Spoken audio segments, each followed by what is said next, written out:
Bienvenidos y bienvenidas un día más a un nuevo capítulo del Ovillo Rojo Podcast. Somos Candela Vera, Verónica Oriente.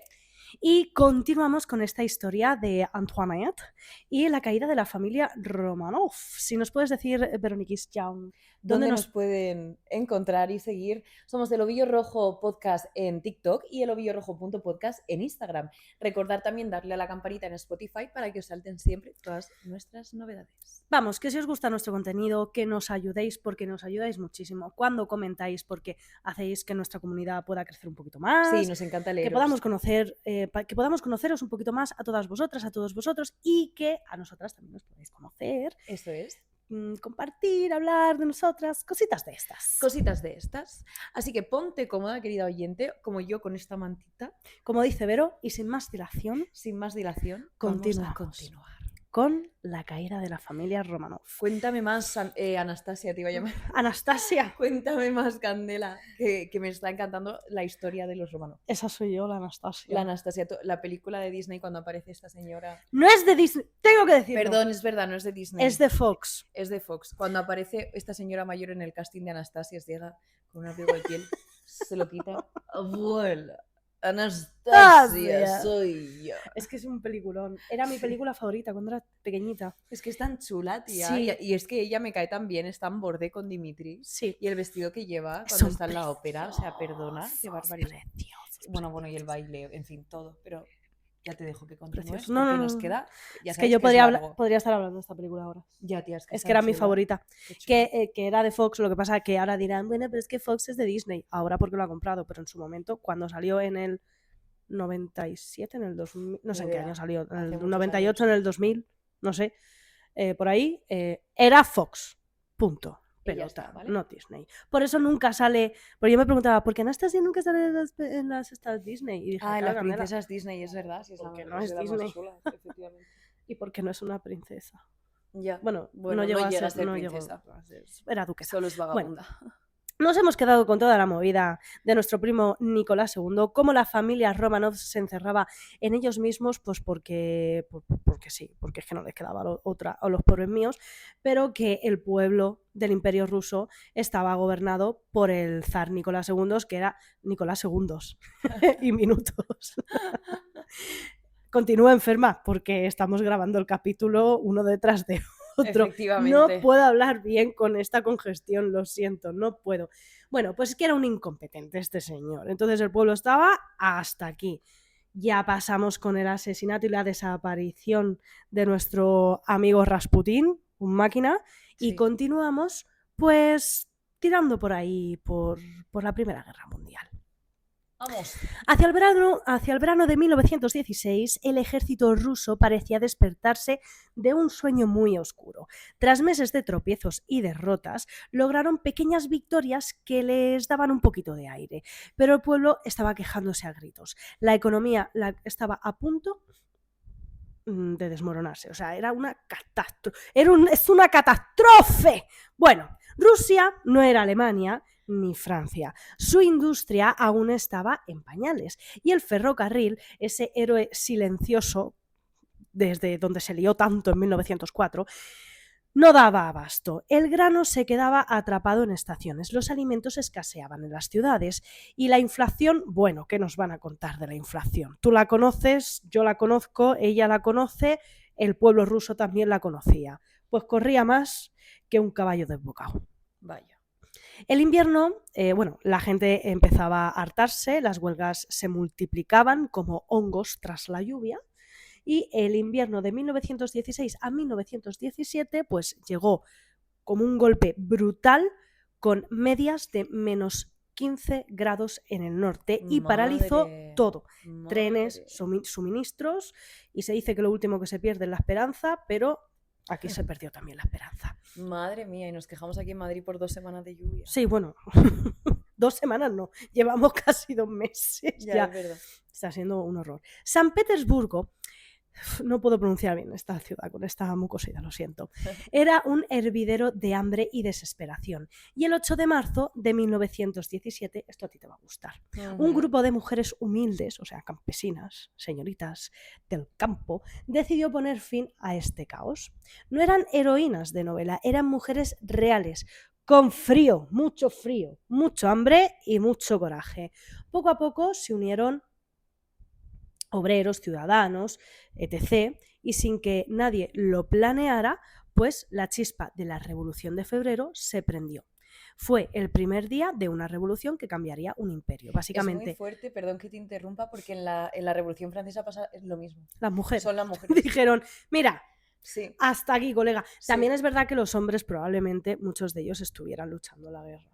Claro, Y hubiesen muchas bajas. Sí. En Francia no lo sé, ¿eh? La historia no me acuerdo, de pero Antoinette. sé que hubo un grupo de mujeres que salieron a manifestar hacia las calles y tal, y pues justo coincide con la revolución. Que a lo mejor con esas bajas porque los hombres eran los que iban a luchar, a lo mejor también eso tenía que ver con que quienes tenían que dar un golpe encima de la mesa también eran las mujeres, sin quitar el braverío de la mujer de decir, hasta aquí, colega, esto ya no se aguanta más. Los días siguientes fueron un caos, saqueos, enfrentamientos, represión brutal, y el zar Nicolás II, terco como pocos, ordenó reprimirlo todo. Básicamente lo que hizo en el Domingo Sangriento, pero esta vez no le salió igual la historia. Madre mía. Bueno, pues quiso reprimirlo todo, pero como os he dicho, su ejército, ese pilar tan importante, dijo, yo ya no estoy contigo. El 27 de febrero la guarnición de Petrogrado se sublevó, que era lo que era antes San Petersburgo, básicamente. Vale. Se sublevó y uno de los soportes del trono pues se vino abajo. No tenía ejército este señor, básicamente. El zar intentó sostener su corona, el R con la coronita, pero es Jeffrey Lannister, pero todos sus apoyos pues se caían. La izquierda quería revolución, los liberales una república parlamentaria y los monárquicos que se abdicara. Y así el 2 de marzo Nicolás abdicó por fin, primero en su hermano el gran duque Miguel, que le dijo, gracias, pero el marrón te lo comes tú. Así que el poder cayó en manos del gobierno provisional. Pero el gobierno, que compartía el poder con los soviets, consejos de obreros y soldados, empezó a tambalearse desde el primer día, porque realmente es que no era algo que estuviese ahí bien, no era un pilar que estuviese bien formado. Entonces, normal que se tambaleara tantísimo.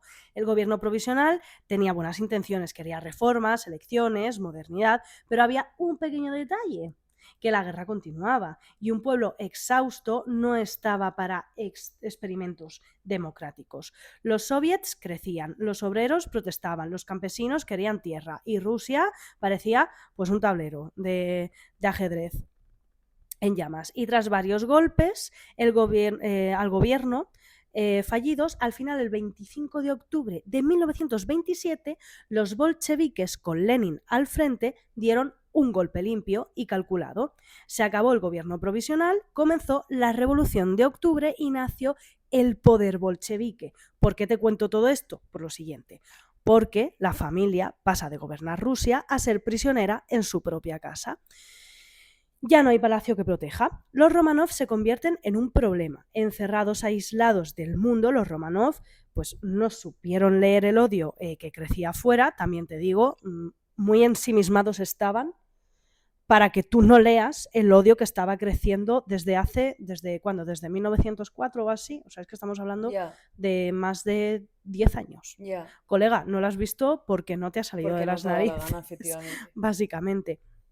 Vivieron hacia adentro protegidos por su afecto mutuo, convencidos de que el apellido pues bastaba como escudo. Y tal vez hasta el último segundo creyeron que los traslados continuos de una casa a otra para mantenerlos con vida era pues un movimiento más.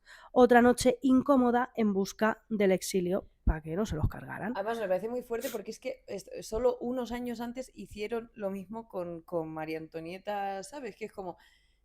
esta gente no, ¿sabes? No se lo plantea, que están viviendo cosas muy parecidas. No, pero eso es lo que te hace ver que son personas que nunca se han preocupado por su pueblo. No, ni temen por su vida ni por su privilegio, que lo tienen No, como asegurado para sí mismos y no se plantean que lo puedan perder, por eso lo hacen mal. claro, porque que tú no sepas, o sea, lo que estabas contando en el capítulo anterior de María Antonieta, Reina, o sea, de verdad, ¿tú te piensas que con ese estilo de vida el pueblo no va a llegar un momento que diga hasta aquí? Efectivamente, que está esta tía en la ópera de fiesta todo el rato y nosotros pasando hambre. Y los Romanov igual, o sea, vosotros no os pensáis que con este señor incompetente que no sabe dar pie con bola y una familia que no sale para el pueblo para que lo vea, va a gustar, no, no va a gustar, mi reina, no va a No. gustar.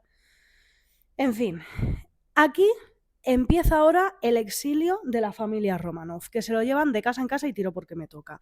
Al principio, el encierro tuvo pues algo irreal, porque no, o sea, iban en tren por la noche de un sitio a otro, ellos tampoco terminaban de hacerse con la situación.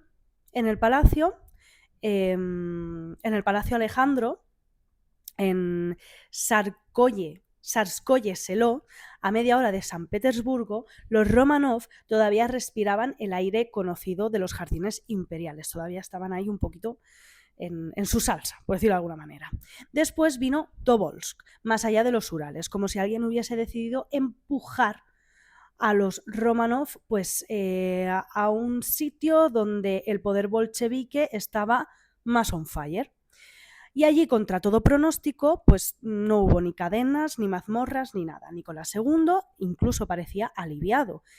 Sin el peso de la corona, disfrutaba del aire limpio y del ritmo rural. Claro, del ritmo rural, conservando 39 sirvientes, también te digo, y viviendo en un palacio. No es que vaya tela. Conservaban sus álbumes de fotos encuadernados en cuero, las pequeñas reliquias domésticas, sus joyas, que sostienen la ilusión de que todo poder puede volver a ser como lo era antes. Es que ya te digo, muy flipado tienes que estar para que tú pienses que todo va a volver a ser como era antes. Yeah. Durante un tiempo la palabra exilio sonó casi amable. Claro, muy bonito todo. Pero mientras ellos soñaban, el mapa se estrechaba. Las rutas de escape se iban borrando una a una. Y cuando solo quedó un destino posible, pues fue el peor, Ekaterimburgo. Porque hay que decir que a todo esto, que las familias reales que estaban vinculados a esta gente dijeron: No os vamos a a ayudar. que a Alemania no te vas a venir, a Inglaterra tampoco te vas a venir, no queremos saber nada de vosotros. A mí no me cuentes tu vida, colega, te quedas ahí con tu familia y ya está. Lo mismo le hicieron a María Antonieta. Lo mismo. Es que luego entre ellos... Sí, cuando hay una revolución no les interesa salvar se a la ningún pela. rey, prefieren dejarlo caer porque si no, yo creo que creen que van a ir a por Que van a ellos. caer ellos también, sí. Fuerte. Pues la corona inglesa tampoco, británica tampoco hizo mucho, ¿sabes? No, Dijo, es a muy mí no fuerte, me sí. rayes. Pues acabaron en Ekaterimburgo, que según decía Nicolás II, iría a cualquier sitio excepto a los Urales, es decir, Ekaterimburgo. Dicen que murmuró Nicolás durante esto, lo murmuró Nicolás II durante este viaje. No era una intuición cualquiera, Ekaterimburgo era radical, ferozmente antizarista. Si Rusia era un volcán, esta ciudad era el cráter.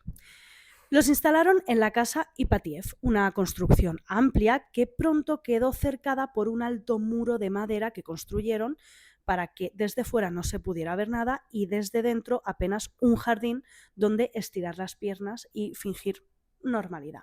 El primer comandante, Avdev, era corrupto, pues sus hombres romaban sin pudor por ahí, por la casa, lo que les daba la gana, pero no eran sádicos con la familia. Eran obreros de fábrica convertidos en guardianes por la revolución. Con el tiempo se acostumbraron los unos a los otros, incluso pues, había conversaciones pequeñas y complicidades con los Romanov. Hasta que llegó Yakov Yurovsky, metódico, convencido en su propósito e implacable. Endureció la disciplina, cambió a los guardias por hombres más fiables para él, o sea, básicamente mercenarios. Ostras. Mantenía una distancia profesional con el zar y la zarina. A veces, pues se sentaba junto al pequeño Alexei y le preguntaba por su salud. Una escena casi tierna, si tú lo ves desde fuera, si tú no supieras que ese mismo hombre estaba calculando el día y la hora exacta de la muerte de la familia Romanov. Vaya tela. Las últimas civiles que vieron con vida a la familia Romanov fueron 4 mujeres de la ciudad llamadas a limpiar la casa, es decir, empleadas domésticas. La propaganda que les había hablado de lo que era la familia Romanov, pues una vez que llegaron a esta casa, pues ellas vieron que era totalmente diferente, que no eran arrogantes. Vieron que las duquesas pues eran muchachas que ayudaban a fregar el suelo, básicamente para tener una excusa, acercarse a hablar con otras personas que no fueran pues su misma familia. Básicamente tú en cuarentena eso lo entendías. Hablar con la cajera del Mercadona ya era la Un leche. alivio, sí. Se dieron cuenta que la zarina era una madre agotada con un niño enfermo de ojos inmensos y tristes. Como decía una de las mujeres que fue allí a limpiar, a trabajar, no eran dioses. Recordaría después esta muchacha, era gente normal intentando sobrevivir. La revolución no iba a ejecutar a dioses, iba a ejecutar a personas. Efectivamente. La noche del 16 de julio, un telegrama salió hacia Moscú desde la casa Ipatiev. Informaba a Lenin de la decisión tomada. A la 1:30 de la madrugada despertaron a la familia Romanov y a los pocos empleados del hogar que les habían permitido tener en esta última casa. Les dijeron que habían disturbios, que debían de bajar al sótano por su propia seguridad. La mentira fue breve y eficaz.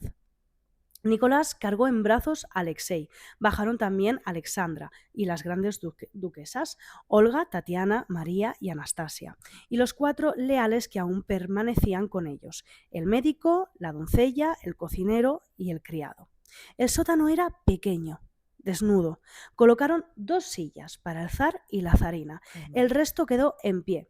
Yurovsky entró con los ejecutores detrás. Leyó la sentencia en nombre del Soviet regional.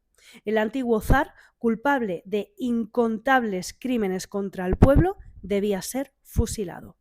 No hubo juicio, no hubo apelación, apenas tiempo para comprender.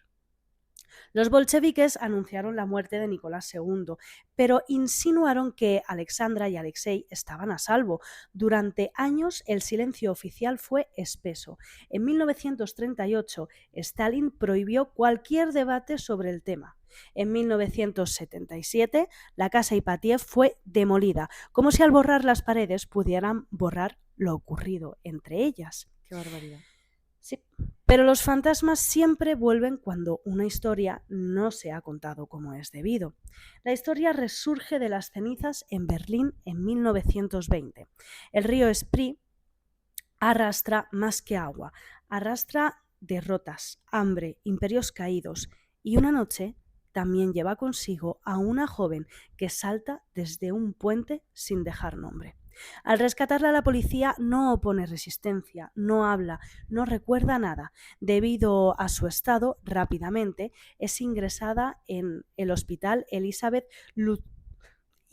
impronunciable En esto. un hospital. En un hospital. Elizabeth Luzovstrai. No sé pronunciar esto, lo siento. Vale. Como la señora desconocida. Su estado psicológico es devastador, catatónica y ausente, como si alguien hubiese apagado la luz por dentro. La trasladan a un centro psiquiátrico. Sin saberlo, ingresan a la persona que va a dividir a Europa durante medio siglo. Una enfermera rusa, exiliada tras la revolución bolchevique, la observa con atención. Le da forma a su rostro, la expresión, algo le resulta inquietantemente familiar. Un día lo dice en voz alta. Podría ser Anastasia Romanov. ¿Qué dices? Qué fuerte. La hija menor del último zar, la princesa que, según la versión oficial, murió en el sótano de Ekaterimburgo junto a toda su familia. La posibilidad era explosiva, porque el cadáver de Anastasia nunca había sido mostrado al mundo, porque los rumores nunca habían callado del todo y porque los imperios, cuando caen, dejan tras de sí un eco que se resiste a extinguirse, y más aún cuando Stalin prohibió que se hablara de esa ejecución. La señorita desconocida empieza a ser llamada Anna, más tarde Anna Anderson. En la película se llama Anya. Ah, es verdad, Anya. Pero otras investigaciones apuntan a otra dirección. según varios registros, aquella mujer podría ser Franziska Szankowska, Muy una igualito que Ana, ¿eh? Sí. Vamos. Jolín. Una campesina polaca nacida en 1896 que terminó trabajando en una fábrica en Berlín y desapareció en los años 20. Se habla de un accidente laboral donde pudo tener una crisis nerviosa y con ello pérdida de la memoria. Y surge una hipótesis inquietante. ¿Y si aquella joven traumatizada al escuchar las historias de la enfermera rusa sobre los Romanov tomó prestada la identidad de Anastasia hasta hacerla suya? El caso no se quedó en rumores de salón, no. En 1938 llegó a los tribunales alemanes. Madre Lo que mía. siguió fue una de las batallas legales más largas del país. Comenzó en 1938 y no terminó hasta 1970.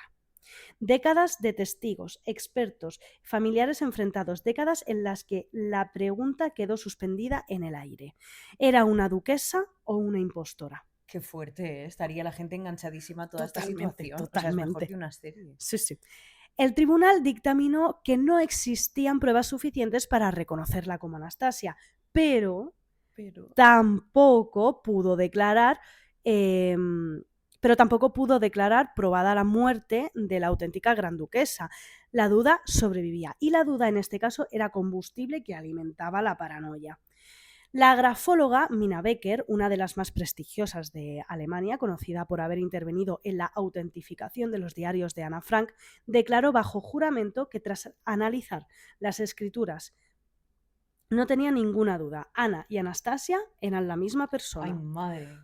Otros expertos afirmaron exactamente lo contrario. Claro. Ay, qué El desastre. antropólogo alemán Otto Reche estudió fotografías de orejas y rasgos faciales. Su conclusión fue tan rotunda como perturbadora. ¿Es la gran duquesa o es su gemela idéntica? Me encanta esto. Gemela idéntica, sí, gemelas idénticas. Efectivamente. Bueno, no sé, digo yo, si no sería melliza. Madre mía. En 1977, el forense Moritz Furtmeier analizó en profundidad imágenes de ambas mujeres. Encontró hasta 17 puntos de similitud en la anatomía de la oreja. En Alemania, con 12 puntos ya es suficiente para confirmar una identidad. O sea, de la anatomía de una oreja. Sí. Esto ya supongo que será cosas forenses y cosas Ni idea. así. Qué barbaridad. Me pierdo. Pero las coincidencias no terminaban ahí. Juanetes idénticos, lunares, marcas de nacimiento. Fue reconocida por la nodriza de Anastasia ¿Qué dices? y por la hija del médico imperial. Ana identificaba antiguos allegados, recordaba fechas y describía estancias del palacio con una precisión, vamos, que desconcertaba. Y sin embargo, no hablaba ruso. Lo entendía perfectamente, pero no lo hablaba. Sus defensores decían que era un bloqueo traumático. Ya, sí, venga. Sus detractores que era la grieta por donde se colaba la mentira. Claro. Mientras tanto, Ana vivía con miedo. Estaba convencida de que la KGB la perseguía. Bueno, su salud mental pues era frágil. En sus últimos años, dicen, sufría un severo síndrome de acumulación, una vida que cada vez en la que cada vez estaba más aislada y casi asediada por fantasmas. Los que creían en ella tejieron una narrativa digna de una saga épica. Ojo, un soldado bolchevique se apiada de la joven Anastasia en el sótano de Ekaterimburgo y la salva. Huyen, se enamoran. Dimitri, Años que se la lleva después, por el claro, pasadizo, años después, él es asesinado en Rumanía. Ella sola viaja a Alemania, tierra natal de su madre, la zarina Alexandra, buscando refugio entre los parientes del gran duque de Hesse. Incluso se habló de un hijo secreto. Bueno, es que aquí hay de todo. Esto es Sí, mejor que sí, una sí, novela turca, tía. totalmente. O sea, me encanta. Es que qué barbaridad. Otros fueron aún más lejos. Sostuvieron que toda la familia Romanov había sobrevivido bajo identidades falsas, dispersa por el mundo como piezas ocultas de un linaje proscrito. Pero también estaba el dinero, la money. Se decía que el zar Nicolás II había depositado importantes sumas en Alemania. Si Anastasia vivía, había herencias en juego, y donde hay herencias imperiales hay guerras familiares. Por ejemplo, el príncipe Segismundo de Prusia primo de Anastasia, y su esposa, la princesa Carlota Inés de Sajonia-Altenburgo, apoyaban públicamente a Ana. Su postura, o sea, Ana Anderson, su postura provocó pues un cisma. La propia madre de Segismundo, hermana de la madre de Anastasia, terminó desheredándolo. El exilio, pues en Costa Rica, tampoco creo que estén sufriendo. La familia quedó fracturada por una pregunta sin respuesta. Anne Anderson murió en 1984 en Estados Unidos. Pidió ser incinerada. Pero aún así se conservaban muestras biológicas, pues como el cabello o tejidos hospitalarios. Cuando la ciencia del ADN alcanzó la precisión necesaria, se comprobaron sus restos con los del duque de Edimburgo, el marido de Isabel II, la Izaskun de Inglaterra. Sí, ya fallecidos los dos. Pariente vivo más cercano de los Romanov en ese momento. Este señor ahora ya no está entre nosotros. Pues no había coincidencia. Vaya, básicamente. Nadie se vio venir. Nadie se vio venir esto. En cambio, sí coincidían con los de un pariente polaco cercano a Franziska Szankowska, como se pronuncia esto. Caso cerrado, o casi. Porque incluso el ADN fue cuestionado por algunos familiares. Bueno, claro, es que se habló de conspiraciones orquestadas por el Gran Duque de Hesse y de Rin, de manipulaciones interesadas para evitar reclamaciones económicas. La sospecha nunca murió del todo, pero la realidad es que la ciencia y los historiadores hablaron y la realidad de esa noche en Ekaterimburgo muestra un final muy diferente para Anastasia, su familia y sus empleados domésticos. Así que recapitulamos. La madrugada del 16 al 17 de julio de 1918, Nicolás cargó en brazos a Alexei. Bajaron también Alexandra y las grandes duquesas, Olga, Tatiana, María y Anastasia, y los 4 leales que aún permanecían con ellos, el médico, la doncella, el cocinero y el criado. Qué pena por los criados, me da una pena. El sótano era pequeño, desnudo. Colocaron 2 sillas, una para el zar y otra para la zarina. El resto quedó en pie. Yurovsky entró con los ejecutores. Leyó la sentencia en nombre del Soviet regional. El antiguo zar, culpable de incontables crímenes contra el pueblo, debía ser fusilado. Los disparos estallaron en un espacio cerrado. El humo de la pólvora lo invadió todo. Nicolás fue el primer objetivo. Cayó bajo una lluvia de balas.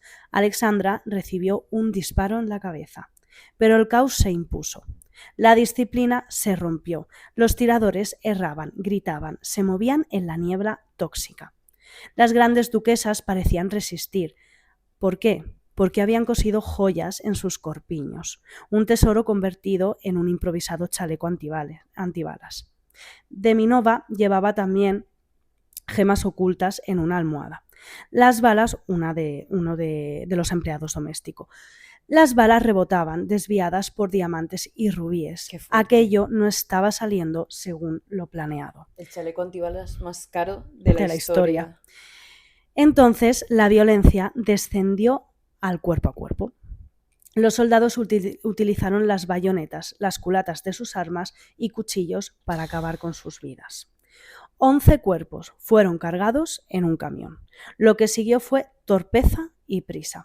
Primero intentaron ocultarlos en una mina poco profunda de Ganinayama, donde lanzaron granadas para deshacerse de los cuerpos. El plan no funcionó bien, así que retiraron los cadáveres para moverlos a otro lugar. Durante el trayecto, el camión se atascó en el barro. Durante el traslado sacaron los cuerpos. Hoy se cree que Alexei y María eran esos cuerpos, y los ocultaron aparte en el bosque. Los otros 9 fueron rociados con ácido, quemados y enterrados en una fosa cercana. Madre mía. Pasaron los años y en 1979 2 historiadores aficionados localizaron una tumba cerca de Ekaterimburgo. El hallazgo permaneció oculto hasta la caída de la Unión Soviética. En 1991 se exhumaron 9 cuerpos. ¡Ostras! El ADN confirmó los nombres: Nicolás, Alexandra, Olga, Tatiana y Anastasia, más los 4 sirvientes. Ay, los sirvientes que no tenían culpa de nada, por favor. Qué No. pena. En 2007 aparecieron los restos de Alexei y María, la familia al fin completa. En 1998 fueron enterrados los cuerpos que se encontraron en San Petersburgo, en la Catedral de San Pedro y San Pablo, Panteón de Zares. En el año 2000, la Iglesia Ortodoxa rusa los canonizó como portadores de la Pasión. Donde estuvo la casa Ipatiev, a día de hoy se alza la Iglesia de la Sangre Derramada. Y en Ganinayama, la mina donde intentaron enterrar los cuerpos al principio, ahora hay un monasterio que vigila el bosque. No fueron los únicos monarcas odiados por un pueblo que pasaba hambre y desgracia a costa de sus decisiones y caprichos. Las personas que estaban bajo su yugo quisieron cobrarse sus vidas como venganza, pero por lo menos podemos decir que es de las pocas familias reales que su ejecución se ha mantenido con muchas incógnitas hasta elevarlos a leyendas contemporáneas que nos dejan siempre con la intriga de querer saber más y de querer saber cómo sucedió todo. Total. Qué fuerte. Y con esto, Vero, Pues te vamos dejo con que con la continúes siguiente ejecución. con porque la siguiente de ejecución de la repente tarde. tenemos aquí un true crime, ¿sabes? Empezamos hablando de realeza, de palacios, de corsés Y de todo. y de todo, y estamos terminando hablando de masacres, guillotinas, fusilamientos, madre mía. Pues una Madre sangría. mía. Una sangría totalmente. Vamos a continuar entonces ahora con María Antonieta, con Antoinette. Estamos en Versalles, unos cuantos años atrás, tampoco muchos, porque estábamos ya en 1777. Ujú. Os recuerdo que nos habíamos quedado en el anterior capítulo en que María Antonieta había montado como una especie de granja, una fantasía rural que ella quería y donde se llevó a sus más allegados de la corte. ¿Qué pasa? Esto es muy importante porque la corte, que está compuesta por nobles que vivían en Versalles, porque Versalles es enorme, en el momento en el que María Antonieta, que es la reina, se lleva a sus elegidos al Trianón, ya no sirve de nada la corte en Versalles. Ujú. O sea, porque es que la corte está para estar con los reyes y como no están, y como la reina está alejada y no puede conseguir la corte los favores de los reyes porque no tiene ningún interés, o sea, eso empieza a desmoronar la nobleza por dentro, porque para la revolución, para lo que viene, es importante que tengamos en cuenta que no solo es el pueblo el que se revoluciona, o sea, que la revolución va a venir de dentro, que eso yo no lo sabía y es bastante fuerte. Entonces, bueno, tenemos a María Antonieta viviendo su mejor vida de granjera en el Trianón. De granjera falsa. De granjera falsa con la Polignac, que la Polignac era su mejor amiga. Se rumorea que incluso puede ser que hubiera alguna otra cosita más. Eran muy cariñosas entre ellas, porque hasta este momento María Antonieta sigue sin haber consumado su matrimonio, Ujú. ¿vale? Entonces, era muy cariñosa con las chicas, con las amigas que tenía, pues porque era donde obtenía cariño. Quizás Antoinette era bisexual, puede ser. Que quizás sencillamente era lo único que conocía de contacto físico, pues también puede ser. Entonces, nada, han pasado 7 años desde que están casados y José II viaja personalmente a París y les comenta que tienen que mantener relaciones, básicamente. Aquí hay que hacer cositas, Sí. mis señores. Tenemos que consumar El matrimonio. Así que tras 7 años sin heredero, la visita del emperador José II marca el punto de inflexión. Sus conversaciones con Luis XVI despiertan finalmente al monarca a sus deberes conyugales. Y en 1777, tras vacilaciones y esperanzas, el matrimonio se consuma por fin.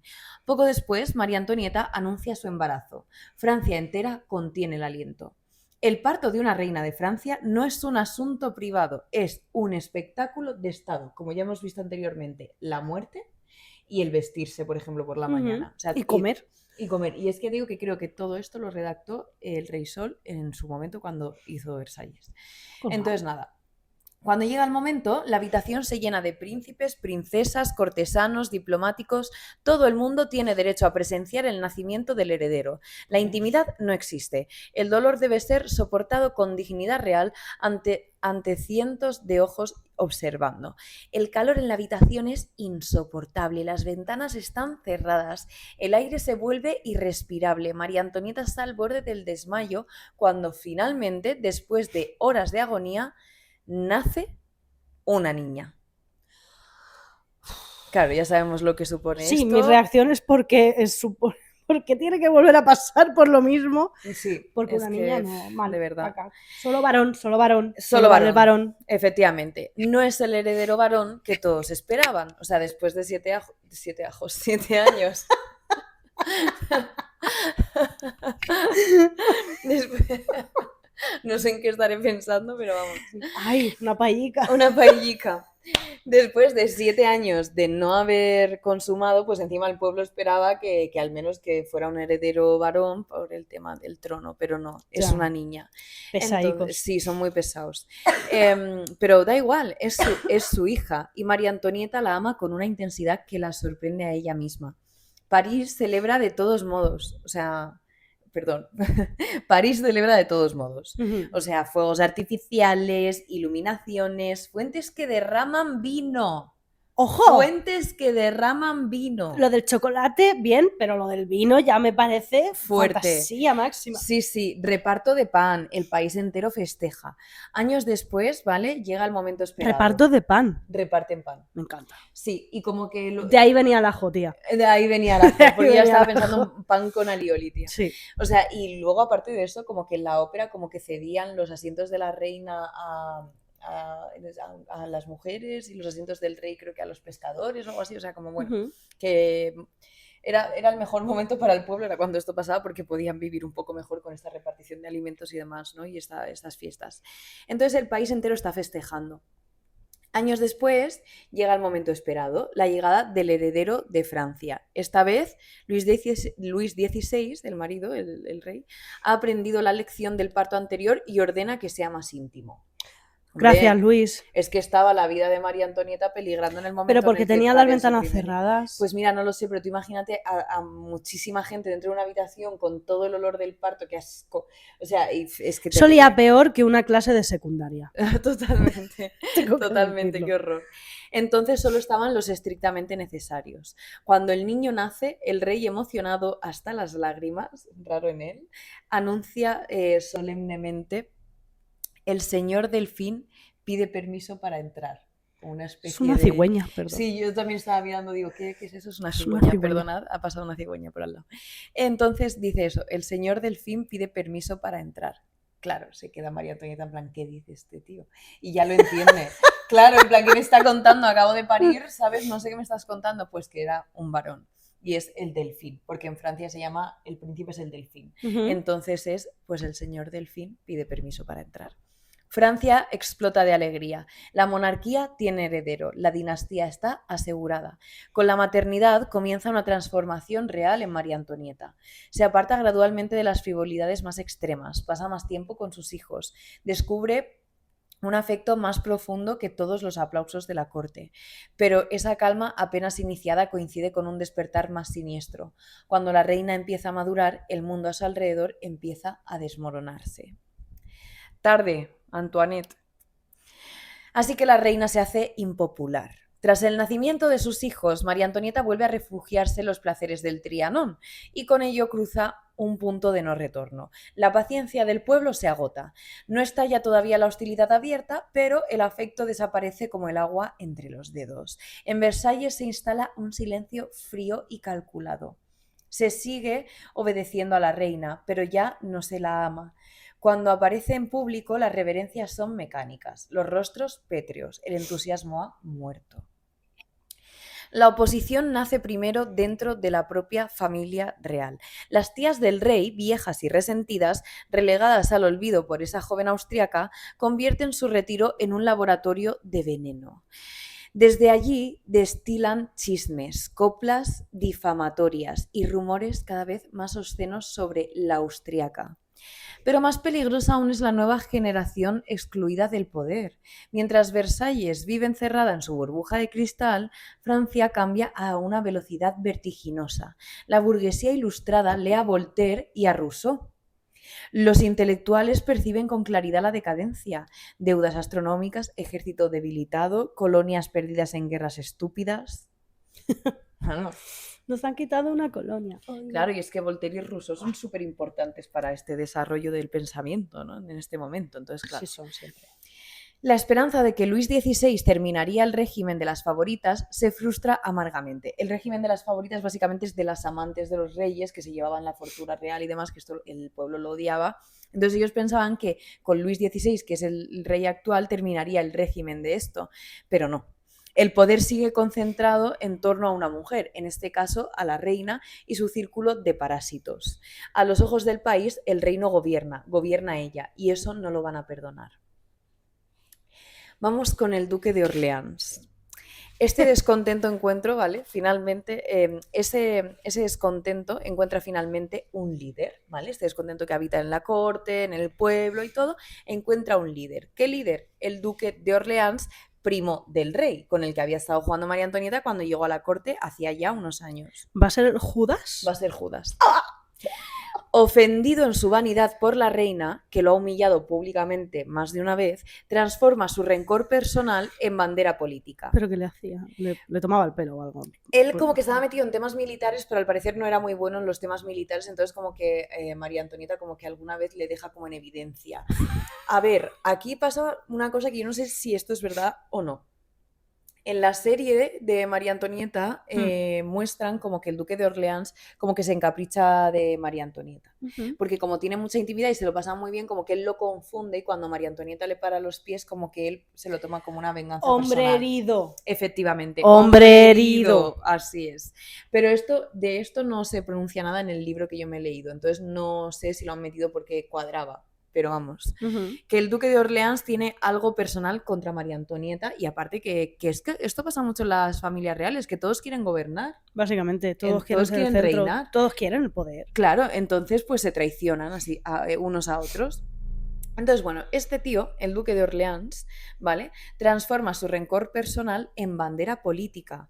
En el Palais Royal reúne a liberales, burgueses ilustrados, aristócratas resentidos, periodistas y agitadores. Que también te digo, se van a París, a los palacetes que tienen en París, a vivir ahí ellos, mientras que dejan a la Antoinette en el Trianon y al rey y tal. O sea, ellos se van a París, pero siguen viviendo en palacetes. Sí, no van a vivir en una posada, ya te lo digo yo. Efectivamente.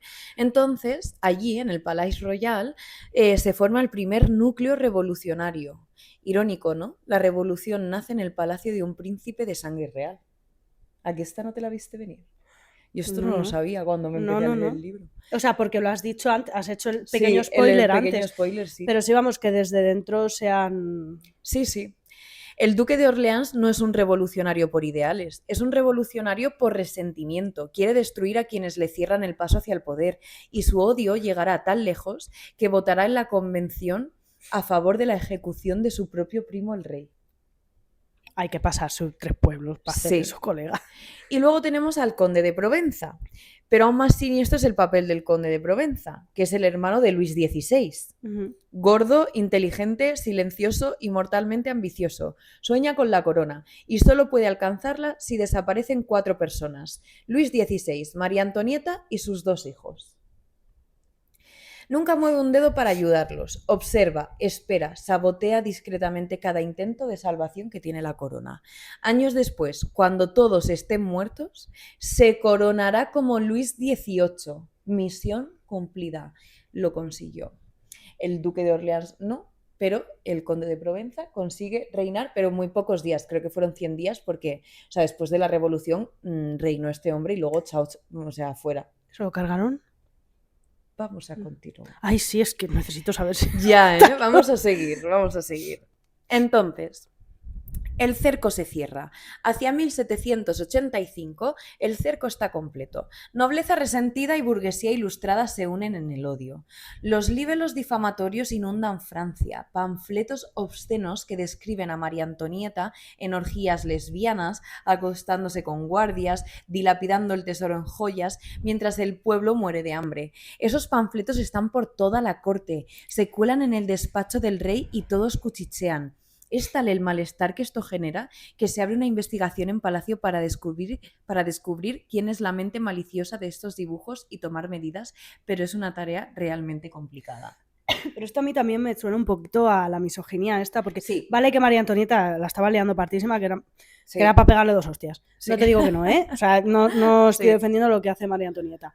Pero que lo hace María Antonieta y lo hacían todos. Es que es eso, a mí lo que me perturba en este caso es que se le echa toda la culpa a María Antonieta cuando, por un lado, el rey, que es el que tendría que ejercer como rey, porque realmente las reinas siempre lo hemos sabido, que ni pinchaban ni cortaban porque No. no se les permitía hacer nada y todo lo que hacían lo tenían que hacer sin que nadie supiera que lo estaban haciendo, Sí. básicamente toda la ayuda que hicieran.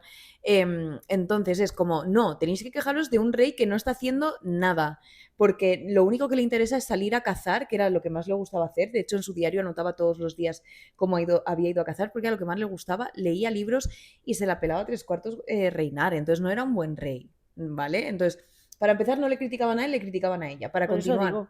Y todos los que hicieron todos esos panfletos, me juego el cuello a que eran unos desviados que hacían también lo que les salía de las narices, como sí. hacía esta señora. Sí, y Pero vamos, que claro, encima era todo mentira, ¿sabes? Y le colaban los panfletos, que son panfletos como eróticos, se los colaban por debajo de la puerta y todo, y era mentira. Es que ni siquiera era verdad. Que es como, es que se ha dicho que era una viciosa, y a ver, le gustaba el juego y le gustaba la obra y tal, pero no hay. pues una No. niña caprichosa que Sí, no ha tenido que hacer nada en su vida, que ha nacido con un poder que ni ella se lo ha visto, eso es. no le han dado 2 tortas cuando se las tenían que dar, no le Eso han es. educado para el rango que tenía que ocupar y era una adolescente que hacía lo que le salía de las narices, descubría su sexualidad, descubría sus Sí. gustos, lo que no le gustaba, de Y esto, ya lo te otro. digo que ella, o sea, es que solo tuvo un amante, del que vamos a hablar luego, y ya. O sea, y bueno, eso, que no se sabe si quizá esas amigas tan cercanas, pues Sí, quizá eran hubo algo algo ahí. más. Pero todo lo que yo he leído de historiadores y tal, no se confirma en ningún momento que ella fuera Sí que fuera por ahí, una que tuviera... libertina, que Sí. además el movimiento del libertinaje es un movimiento concreto que sí que ocurrió en las cortes y tal, y ella se supone, o sea, no hay certeza de que lo fuera. Mm. Entonces, nada de lo que se muestra en los panfletos es verdad, pero la mentira, repetida 1000 veces, se convierte en verdad. Mm. La calumnia envenena la opinión pública y prepara el terreno para la violencia. María Antonieta percibe el peligro, pero lo subestima. No sabe aún que ese viento se convertirá en huracán. Y entonces estalla el asunto del collar. Este collar es lo que ya va a hacer que todo, ¡boom!, sea una farsa grotesca que se convertirá en tragedia nacional.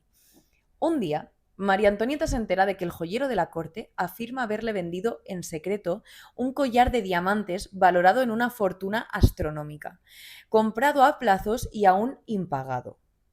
La reina, que jamás ha encargado semejante collar, siente como su nombre ha sido arrastrado a una impostura sin precedentes, pero sí conoce la joya. Era una joya encargada por el rey muerto para su amante, la Dubarry. Y el encargo quedó hecho pero nunca pagado ni entregado, y los joyeros estuvieron muy insistentes en que María Antonieta lo comprara, puesto que la creación de este avalorio había sido muy cara. En todo esto alguien vio el engaño perfecto que quizá, sin saberlo, encendería la chispa que prendería más tarde la revolución. Poco a poco se revela la trama. Una aventurera se ha hecho pasar por confidente de la reina. Un cardenal crédulo, que se llama Rohan, ha creído servir a María Antonieta actuando como intermediario. Cartas falsificadas, encuentros nocturnos, apócrifas, perdón. Todo perfectamente orquestado. O sea, María Antonieta ni había comprado ese collar, ni los joyeros que siempre iban a insistir le decía que no, porque era el collar más caro del mundo. Y ella decía, ¿cómo voy a comprar yo el collar más caro del mundo cuando mi pueblo pasa hambre? Ya lo que me faltaba. O sea, ella ya ahí empieza a enterarse de la movie y no acepta ese collar. Entonces hay una tía que se hace pasar por amiga de la reina, pero que no es verdad, y finge y empieza a Mover los hacer hilos. un tejemaneje. Entonces, ¿quién es esta ladrona? Jeanne de la Motte. Es la cerebro de la operación. Hija de un noble arruinado, creció mendigando en las calles hasta que alguien reconoció en ella sangre real de los Valois. Bella, ambiciosa y completamente desprovista de escrúpulos, su único objetivo es ascender, no importa cómo.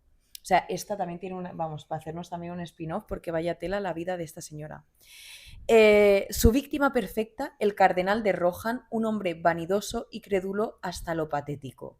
desesperado por ganarse el favor de la reina, que lo desprecia abiertamente, porque este señor ya le desprecia antes María Teresa, la madre de María Antonieta, entonces como un odio heredado. Jane lo manipula con maestría, le hace creer que María Antonieta desea el collar en secreto y que debe actuar como intermediario, que pronto será recompensado con el favor real.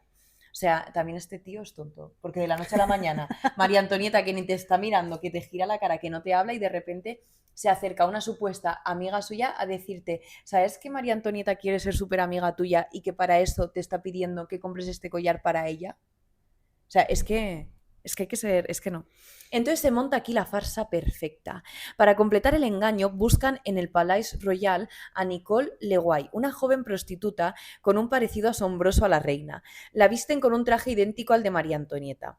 De noche, en los jardines de Versalles, la chica representa por unos minutos a la soberana ante los ojos del cardenal deslumbrado. Él cae completamente. La maquinaria del fraude funciona a la perfección. El collar cambia de manos, los diamantes son extraídos y vendidos por toda Europa. O sea, han conseguido robar el collar. Pero todo secreto tiene fecha de caducidad. Hostia, ni en Ocean's Eleven te hacen Sí, esta. sí, sí. O sea, y os lo estoy contando resumido porque si no se nos iba de madre, pero esto es una cosa chulísima. Pero todo secreto tiene fecha de caducidad. Entonces, pues llega un juicio, ¿vale? Esto así, yo voy así ahora rapidito para no enredarme mucho. Cuando estalla el escándalo, María Antonieta, herida en su honor, exige justicia pública. Quiere un castigo ejemplar, visible y humillante, y comete el peor error de su vida. El cardenal de Rohan es arrestado en Versalles en plena ceremonia religiosa, expuesto como un delincuente común ante toda la corte. El escándalo recorre Francia como un incendio. Es que claro, a la nobleza tú no la podías humillar. No hay nada peor que humillar a la nobleza. Y lo hizo. Entonces, pero aquí viene el giro cruel. El pueblo no ve a una reina ultrajada, ve a una reina culpable. El Parlamento, que lleva años esperando vengarse de la autocracia real, se deleita en darle una lección a la monarquía. Y tras un juicio espectacular, absuelven al cardenal y Jane de la Motte es condenada a azotes y marca de fuego. Pero los principales acusados quedan libres. Y sobre María Antonieta cae el veredicto más cruel. Sin acusación formal, queda condenada ante la opinión pública. Años después, Napoleón lo reconocerá. María Antonieta era inocente en el asunto del collar. Y su empeño por someter el caso al Parlamento no hizo más que sellar su propia desgracia. Una mentira triunfa sobre la verdad y el proceso del collar rompe el último hilo de confianza entre la monarquía y la nación. A partir de ese momento, María Antonieta está perdida.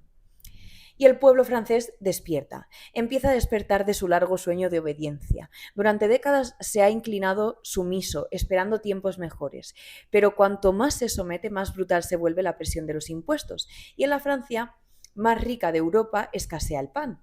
En una tierra fértil la gente pasa hambre, y esto nadie lo entiende. Alguien tiene que ser culpable, y ese alguien tiene nombre y rostro. La burguesía ilustrada, educada por Voltaire y Rousseau, comienza a juzgar por sí misma, a censurar, a leer, a escribir y a exigir. Un descontento profundo pesa sobre todo el país como una tormenta a punto de estallar. Finalmente se descubre lo que se silenció durante años. En 12 años de reinado, Luis XVI ha tomado a préstamo 1.250 millones. Cifra astronómica, impensable. O sea, yo no sé ni imaginar lo que es ese dinero. Es que no sé ni que existe ese número, ¿sabes lo que te quiero decir? O sea, como qué barbaridad. En mi cuenta no estará nunca. Jamás. ¿En qué se han gastado este dinero? ¿Quién lo ha gastado? El proceso del collar da la respuesta que el pueblo quiere oír. La reina, esa zorra dilapidadora austríaca. Ella revistió su Trianón con diamantes. Ella envía centenares de millones a sus hermanos en Viena. Ella arruina Francia con sus caprichos. No, esto no es verdad. Vale, o sea, esto es lo que piensa el pueblo, pero no pone claro. ningún diamante. De hecho, el Trianón es bastante sencillo, teniendo en cuenta lo que hay en Versalles. Efectivamente, es bastante sencillo. De hecho, hay una cosa que esto os lo cuento como cotilleo. Hay una cosa que hay en el Trianón, ¿vale? Como antes era para las amantes del rey muerto y tal. Hicieron un mecanismo, ¿vale? En el que en el suelo, o sea, donde se cenaba, la mesa aparecía como en una especie de montículo, ¿vale? Sí. Para que ningún criado viera lo que ahí ocurría. Entonces es una mesa que aparecía montada con toda la cena, que se abría subía. una trampilla en el suelo, subía a la mesa. Un coliseo, se sí, hacían un coliseo ahí. básicamente cenaban y luego la mesa bajaba y los criados desde abajo la recogían, La pero reco- nadie podía ver lo que ocurría ahí. ¡Ah, qué guapo Sí, es! sí. Y esto no hizo uso María Antonieta, esto fue el rey muerto de antes, que Ujú. era un marrano también, que no veas. O sea, es que vamos, fuerte. Ya se dice, ¿no? De los Borbones, estas cosas también. Bueno. En fin, el caso es que el proceso del collar lo estalla todo, ¿no? Nada de esto es cierto, pero la verdad ya no importa. La desgracia tiene de pronto una causa, la bancarrota tiene un autor, la reina tiene un nuevo nombre que se grita de un extremo de Francia al otro, Madame Déficit. Wow. Sí, la palabra quema sus espaldas como un hierro candente y llega el momento de la caída. Cuando vuelve a aparecer en el teatro es recibida con silbidos tan violentos que en adelante evitará ir. Cuando quieren exponer su retrato en el salón prefieren retirarlo a toda prisa por temor al ultraje. El teniente de policía le aconseja que se abstenga de visitar París. Podría haber incidentes enojosos. Por primera vez María Antonieta siente miedo real. Tiemblo solo con la idea, escribe a su madre, perdóneme esta debilidad, mi destino es atraer la desgracia. O sea, ya vemos en las cartas de María Antonieta una María Antonieta que empieza a estar hundida. Hay un nuevo tono en sus cartas, es la voz de un ser humano conmovido hasta lo más profundo. Ha mordido la amarga manzana del conocimiento y comienza a comprender el tremendo precio de toda gran posición, la responsabilidad. Por primera vez advierte el peso real de la corona que hasta ahora había llevado con la ligereza de un sombrero a la moda. Y en medio de toda esta tormenta política, algo mucho peor. Su hijo mayor, el Delfín, de 6 años, está muriendo. Ya el año anterior perdió a la princesa Sofía Beatriz, de 11 meses, y ahora, por segunda vez, la muerte se desliza en el cuarto de sus niños. El niño se apaga lentamente consumido por la tuberculosis. María Antonieta pasa noches enteras a su lado, sosteniéndole la mano mientras afuera el país pide su cabeza. En aquellos días, su combatividad, sí, jolines, qué palabrita me he puesto yo para ser un domingo a última Estas hora. cosas pasan. Sí, está totalmente quebrantada por el dolor y el odio que siente palpitar contra ella. Sola, solo más tarde, completamente sola, luchando desesperadamente por la vida de su marido y su segundo hijo, se alzará otra vez para hacer un último esfuerzo, pero todavía falta para eso. De un día para otro, el pueblo adquiere voz por medio de la libertad de prensa. Proclama sus derechos en centenares de folletos incendiarios. Descarga su furia revolucionaria en las calles. En el Palais Royal se reúnen diariamente miles de personas que hablan, gritan, se agitan unas a otras hasta el delirio. Los oficiales y soldados empiezan a unirse al movimiento. Los funcionarios sienten cómo se les escapan las riendas. Incluso la Asamblea Nacional cae en los remolinos de esta nueva corriente. En el palacio la angustia crece. Luis XVI, para mostrar fuerza que no tiene, saca los últimos regimientos que le permanecen fieles. Hace preparar la Bastilla y, para darse a sí mismo la ilusión de una energía de la que carece, destituye el 11 de julio al único ministro popular, Necker, que es un error final. O sea, porque Necker era querido por el pueblo.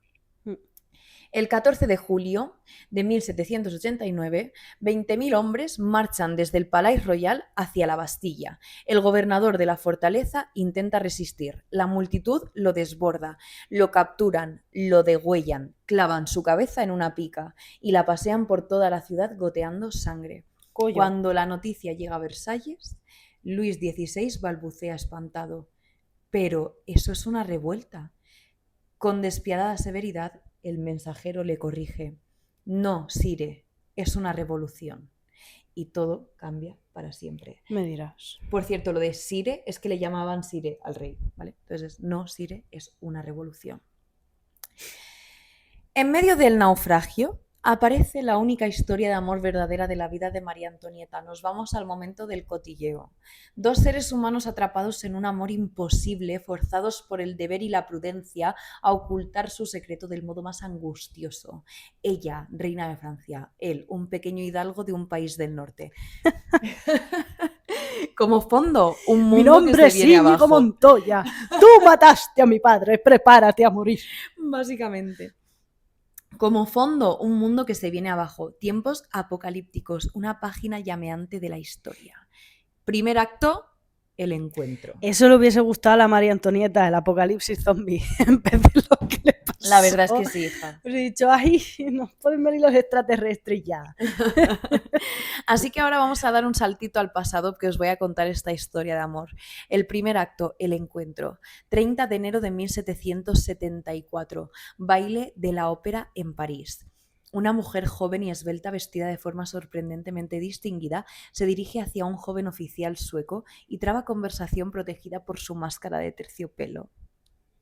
Hans Axel de Fersen, halagado, encuentra picante y divertida a su agresiva compañera, pero entonces nota que otros caballeros y señoras cuchichean curiosamente, formando círculo alrededor de ambos. Finalmente, ella se quita la máscara. Es María Antonieta, la heredera del trono de Francia, porque aquí aún no era reina, que se ha escapado del lecho de su dormilón esposo para charlar con un caballero extranjero. El escándalo corre por Versalles como pólvora, pero a María Antonieta no le importa, se la pela. El joven le ha gustado y María Antonieta siempre hace su voluntad. A partir de aquella velada, Fersen es recibido con especial amabilidad en los bailes, pero este flirteo es pronto interrumpido por la muerte de Luis XV, 2 días después, cuando muere el rey de ese momento. Fersen regresa a Suecia. 2 jóvenes de 18 años se han encontrado y han sido del agrado el uno del otro, y nada más por ahora. Segundo acto, el regreso. 4 años después, en 1778, Fersen vuelve a Francia. Apenas llegado, se presenta en la corte y la reina, apenas lo descubre, exclama bruscamente: «Ah, nos conocemos desde hace tiempo». No lo ha olvidado, en absoluto. Al punto se inflama nuevamente su interés y lo invita a sus reuniones, lo colma de atenciones, contra toda etiqueta le roga que se presente con el uniforme de su país porque quiere ver, capricho de enamorada, cómo le sienta aquel exótico traje. El juego ha comenzado de nuevo y esta vez 50 es más sombras de Grey. Sí. A todo esto todavía no había consumado el matrimonio, o sea, ella no tenía ni idea de lo que se hacía debajo de la cama. O sea, debajo Sí de la que cama, lo debajo de la sabes, te sábana. digo yo que esa muchacha sí que lo sabe. Algo sabía. El juego ha comenzado de nuevo y esta vez es más peligroso. Toda la corte observa con ansiedad. ¿Será su amante? ¿Su amante? ¿Cuándo? ¿Cómo? El sentimiento de la reina se ha manifestado tan públicamente que todo el mundo sabe que Fersen podría obtener cualquier favor si tuviera el atrevimiento necesario. Ojo.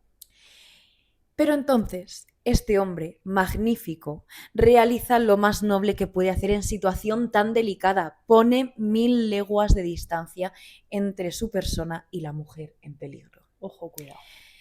Se inscribe rápidamente en el ejército que va a Norteamérica a luchar por la independencia. Corta el hilo antes de que se enrede de modo insoluble y trágico. Durante 4 años se exilia voluntariamente sabiendo que podría quedarse y ser amado. Ay, Es un acto de amor más muy profundo bien. que cualquier palabra. Mm. Era un tío noble. Claro, en vez de yo que voy a ir para allá para que me corten la cabeza. Claro. Tercer acto, el amor verdadero. Junio de 1783. Fersen regresa directamente desde Brest y se precipita sobre Versalles, esta vez para quedarse, para estar junto a ella para siempre. Evidentemente, por deseo de la reina, solicita al punto el mando de un regimiento francés. Se establece en Francia definitivamente y entonces escribe a su hermana, Fersen escribe a su hermana, una carta reveladora. He tomado la resolución de no contraer nunca matrimonio. Sería contranatural. La única a quien querría pertenecer y que me ama no puede ser mía. Por tanto, no quiero ser de nadie. Bueno. Está hablando de María Antonieta sin nombrarla, pero está claro. Es que es fortísimo. La transformación llega aquí. Los años han cambiado a María Antonieta. El asunto del collar la ha aislado. O sea, volvemos a donde estábamos. Madurándola brutalmente. Se ha retirado del torbellino social. Su corazón descubre ahora a su amigo verdadero. En medio del odio general crece su necesidad de ternura, de confianza y de amor. Está madura para entregarse a un ser humano con ánimo franco y resuelto. Y Fersen no la ama con plenitud, sino desde que la ve... Repito. Y Fersen no la ama con plenitud, sino desde que la ve calumniada, perseguida, amenazada, la ama con toda su alma, porque es que a él le da igual que sea la versión más triste de María Antonieta, es que está enamorado. Solo se atreve a amarla desde que está solitaria y necesitada de protección. O sea, ahí ya no la puede abandonar porque ve en ella algo frágil. Claro, superhéroe. Él Sí. es poco paternalista esto. Sí. Es muy desgraciada, escribe él en una carta a su hermana, y su valor digno de admiración la hace aún más atractiva. Mi única pena es no poder compensarla de todas sus cuitas.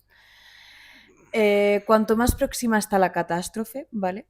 Tanto más impetuosamente se sienten impulsados el uno hacia el otro. O sea, se vuelve cada vez más intensa su relación. Pero han... Sí, ya llevan un tiempo haciéndolo. Yo quería eso. Claro, pues sí. Sí. Era lo que a mí me Están importaba encerrados era en el eso. Trianon todo el rato. Vale. A diario aparece Fersen en palacio, todas las cartas pasan por su mano, toda resolución es meditada con él, los secretos más peligrosos le son confiados, conoce y nadie más que él todas las intenciones de María Antonieta, todos sus miedos y sus esperanzas. También él solo conoce sus lágrimas, su desaliento, su amargo duelo. En el momento en que todo el mundo la abandona, la reina encuentra lo que durante toda su vida había buscado, el amigo honrado, sincero, animoso y varonil. Sus relaciones no fueron un galante juego ni una aventura cortesana, sino un amor sólido conservado a través de 20 años. ¡Madre megua! Sí, amor es el sentido más pleno y carnal de la palabra. Luis XVI conoció estas relaciones. Saint-Priest lo dice expresamente. Había encontrado medio de llevarlo hasta el punto de que aceptara sus relaciones con el conde Fersen. El rey amaba a su mujer a su manera torpe y prefirió que ella fuera feliz con otro hombre antes que infeliz con él. Es una de las historias más tristes y nobles de la historia. O sea, el delfín, o sea, el rey sabía lo habían hablado. O sea, eran, ya está. Pero entonces, una cosa, Sí. ¿los hijos seguro que eran del rey? Se supone, te cuento, se supone que lo que pone en el libro de la historia de María Antonieta es que cuando ella se lo confiesa al rey, se lo confiesa porque ella ya no quiere seguir acostándose con él. O sea, le dice como, efectivamente, le dice, mira, tú y yo somos marido y mujer, somos reina y rey, pero yo te confieso que mi corazón pertenece a Fersen, entonces yo quiero que paremos de acostarnos. Uh-huh. Entonces dejan de acostarse y ya solo se acuesta con Fersen y se supone que ahí no tiene más hijos. Vale. Así que vamos hacia la última noche en Versalles, nos estamos acercando a la guillotina.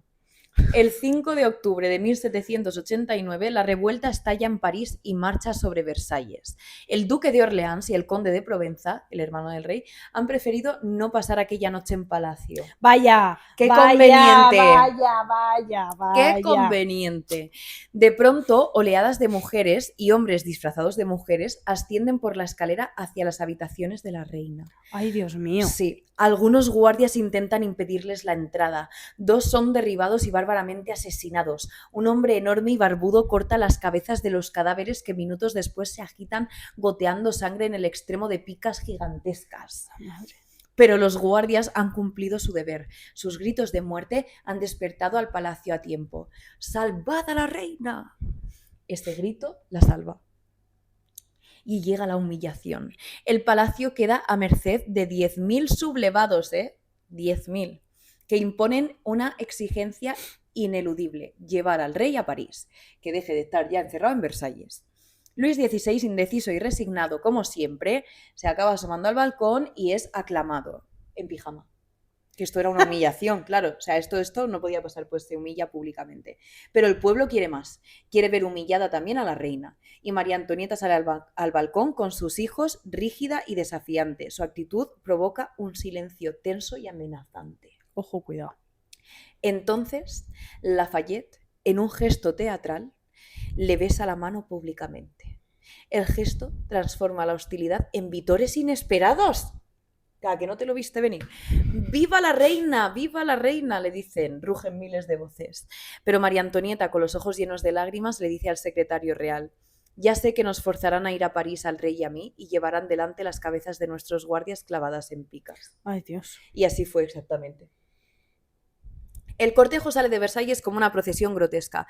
El rey y la reina en su carroza, rodeados de una multitud vociferante que porta en picas las cabezas sangrantes de los guardias muertos. María Antonieta no volverá nunca a Versalles.